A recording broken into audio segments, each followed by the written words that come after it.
ದೇಶಾದ್ಯಂತ ನೀಟ್ ಪರೀಕ್ಷೆ ಹಗರಣದ ಬಳಿಕ ಸ್ಪರ್ಧಾತ್ಮಕ ಪರೀಕ್ಷೆಗಳ ಪಾರದರ್ಶಕತೆ ಮತ್ತು ಪರೀಕ್ಷಾ ಕೇಂದ್ರಗಳ ನಿರ್ವಹಣೆ ಬಗ್ಗೆ ಪ್ರಶ್ನೆಗಳು ಎದ್ದಿರುವ ಬೆನ್ನಲ್ಲೇ ಬೆಳಗಾವಿಯಲ್ಲಿ ನಡೆದ ಕೆಪಿಎಸ್ಸಿ ಇಲಾಖಾ ಪರೀಕ್ಷೆಯಲ್ಲಿ ಅಭ್ಯರ್ಥಿಗಳಿಗೆ ಪ್ರವೇಶ ನಿರಾಕರಿಸಲಾಗಿದೆ ಎಂಬ ಗಂಭೀರ ಆರೋಪ ಕೇಳಿ ಬಂದಿದೆ. ಬೆಳಗಾವಿ ನಗರದ ಬೆನನ್ ಸ್ಮಿತ್ ಶಾಲೆಯಲ್ಲಿ ಸೋಮವಾರ ಕರ್ನಾಟಕ ಲೋಕಸೇವಾ ಆಯೋಗ ಅಂದ್ರೆ ಕೆಪಿಎಸ್ಸಿ ಇಲಾಖಾ ಪರೀಕ್ಷೆ ನಡೆಯಿತು. ಈ ವೇಳೆ ಅಂಗವಿಕಲ ಮಹಿಳಾ ಸರ್ಕಾರಿ ನೌಕರಿ ಸೇರಿದಂತೆ 3ರಿಂದ 4 ಅಭ್ಯರ್ಥಿಗಳಿಗೆ ಪರೀಕ್ಷಾ ಕೇಂದ್ರದ ಗೇಟ್ನ ಹೊರಗಡೆ ತಡೆದು ಪರೀಕ್ಷೆಗೆ ಅವಕಾಶ ನೀಡಲಿಲ್ಲ ಎಂದು ಅಭ್ಯರ್ಥಿಗಳು ಆರೋಪಿಸಿದ್ದಾರೆ.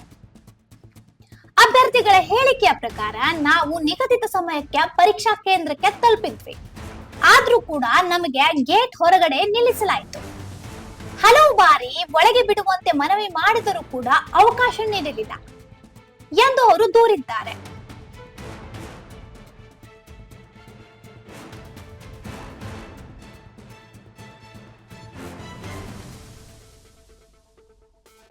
ಎಕ್ಸಾಮ್ ಸೆಂಟರ್ಗೆ ಅಷ್ಟೊತ್ತಿಗೆ ಇವ್ರು ಗೇಟ್ ಲಾಕ್ ಮಾಡಿದ್ರು. 10 o'clock ಎಕ್ಸಾಮ್ ಸ್ಟಾರ್ಟ್ ಆಗುತ್ತೆ.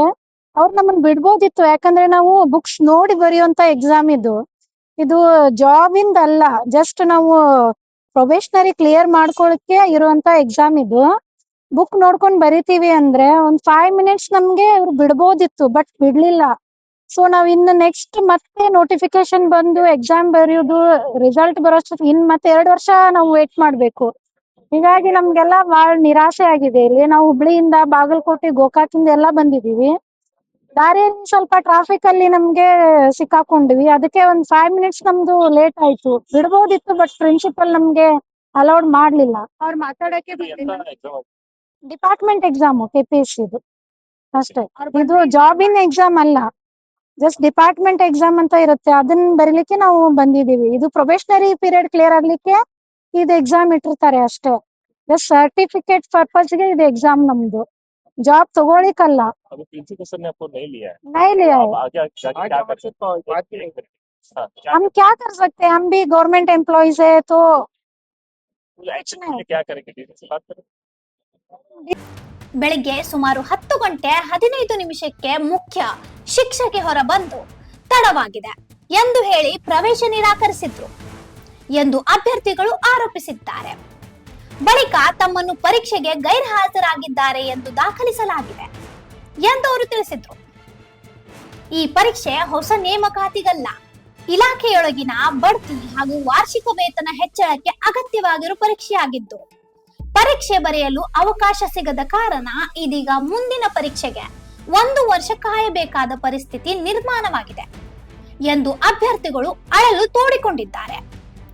ಇದರಂತೆ ನಮ್ಮ ಬಡ್ತಿ ಮತ್ತು ವಾರ್ಷಿಕ ವೇತನ ಹೆಚ್ಚಳಕ್ಕೂ ನೇರ ಪರಿಣಾಮ ಬೀಳಲಿದೆ ಎಂದು ಅವರು ಹೇಳಿದ್ದಾರೆ. इथे डिपार्टमेंटल एक्झाम द्यायला आलेलो आहे. केपीएससी थ्रू हे डिपार्टमेंटल एक्झाम घेतली जाते. आम्ही इथे ऍक्च्युली 9:55 ला म्हणजे 9:55 ला आम्ही इथे होतो आणि त्यानंतर 10 वाजता एक्झाम चालू होते. आणि मॅडम सांगितल्याप्रमाणे हे आम्हाला जॉब साठी एक्झाम नाहीये, हे फक्त एक पीपी डिक्लेरेशन साठी असते आणि ते आम्ही बुक बघून लिहितो.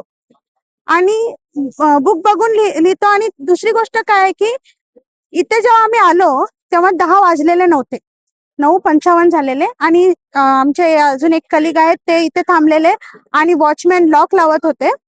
त्यावेळेस त्यांनी रिक्वेस्ट केलं की आम्हाला आत सोडावं, पण त्यांनी त्यांना डिनाय केलं, नाही सोडणार म्हणून. तेवढ्यामध्ये काय झालंय की मॅडम सुद्धा आम्ही रिक्वेस्ट केलं की प्रिन्सिपल मॅडम यावे, आम्हाला बोलावं, कारण की थोडं रिक्वेस्ट करण्यात यायला पाहिजे म्हणून.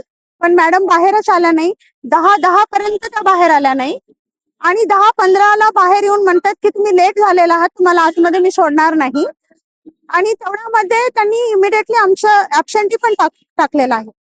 आणि 10 वाजता आम्ही जर गेटच्या समोर आहे तर त्यांनी आम्हाला आत का सोडलं नाही, हा आमचा एक प्रश्न आहे. नुकसान आहे. आमचं नुकसान काय आहे की आम्हाला आणखीन 1 वर्ष वेट करावं लागणार.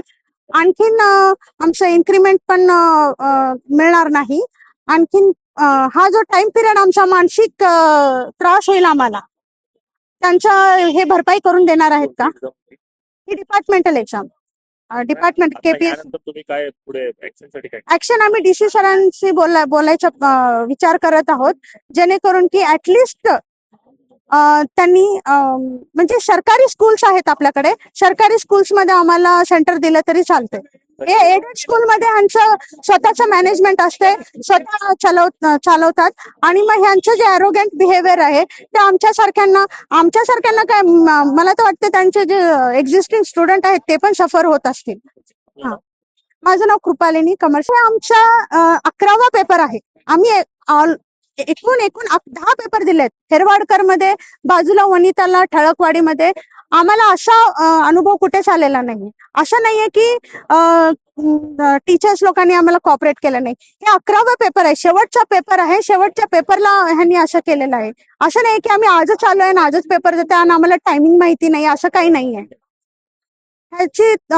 म्हणजे आम्हाला थोडा अनुभव आहे, किती वाजता यायचं आणि किती वाजता जायचंय आणि कसं पेपर लिहायचंय.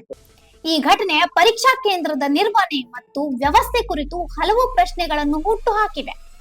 ಪ್ರಕರಣ ಕುರಿತು ಸಮಗ್ರ ತನಿಖೆ ನಡೆಸಿ ತಪ್ಪಿತಸ್ಥರ ವಿರುದ್ಧ ಸೂಕ್ತ ಕ್ರಮ ಕೈಗೊಳ್ಳಬೇಕು ಎಂದು ಅಭ್ಯರ್ಥಿಗಳು ಆಗ್ರಹಿಸಿದ್ದಾರೆ. ಇನ್ನೊಂದೆಡೆ ಈ ಆರೋಪಗಳಿಗೆ ಸಂಬಂಧಿಸಿದಂತೆ ಪರೀಕ್ಷಾ ಕೇಂದ್ರದ ಆಡಳಿತ ಅಥವಾ ಕರ್ನಾಟಕ ಲೋಕಸೇವಾ ಆಯೋಗದ ಅಧಿಕೃತ ಪ್ರತಿಕ್ರಿಯೆ ಇನ್ನೂ ಪ್ರಕಟವಾಗಿಲ್ಲ. ಇಂಥ ಇನ್ನೂ ಅಪ್ಡೇಟ್ಗಳಿಗಾಗಿ ಫಾಲೋ ಮಾಡಿ ವಾಯ್ಸ್ ಆಫ್ ಇನ್ಗ್ರಾಮ್ಗೆ.